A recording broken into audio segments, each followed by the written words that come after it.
Hello' বন্ধুসকল, আগতে আমি স্কুলত পঢ়ি থাকোঁতে পঢ়িছিলোঁ যে আমাৰ সৌৰজগতত 9টা গ্ৰহ আৰু এটা সূৰ্য আছে বুলি। কিন্তু এতিয়া কোৱা হয় সৌৰজগতত 8টা গ্ৰহ আৰু এটা সূৰ্য আছে বুলি।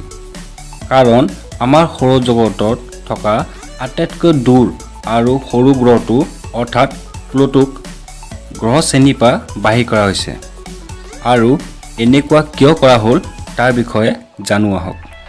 1930 চনত আমেৰিকাৰ ক্লিডি টমাক নামৰ এজন বিজ্ঞানীয়ে প্লুটোক ডিস্কভাৰ কৰিছিল।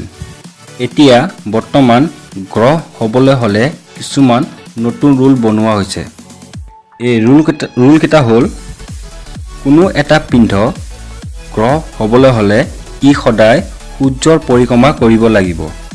পিণ্ডটোৰ ওচৰত ইমান ঘনত্ব থাকিব লাগিব যে ই নিজৰ আকাৰ গোলকীয়া কৰিব পাৰে। আৰু এই দুটা ৰুলে প্লুটোৱে পালন কৰিছে।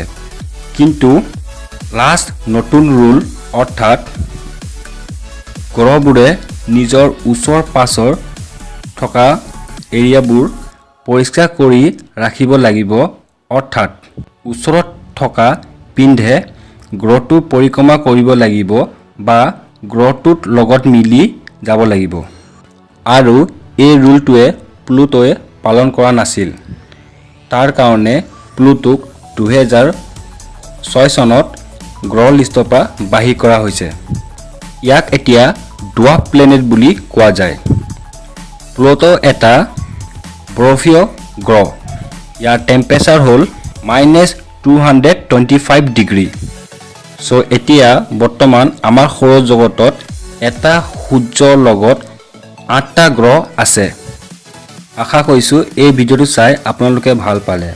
আৰু এনেকৈ বহুত নজনা কথা জানিবলৈ আপোনালোকে যেন এই চেনেলটোক ছাবস্ক্ৰাইব কৰে, লগতে ভিডিঅ'টোত লাইক, কমেণ্ট আৰু শ্বেয়াৰ নিশ্চয় কৰিব।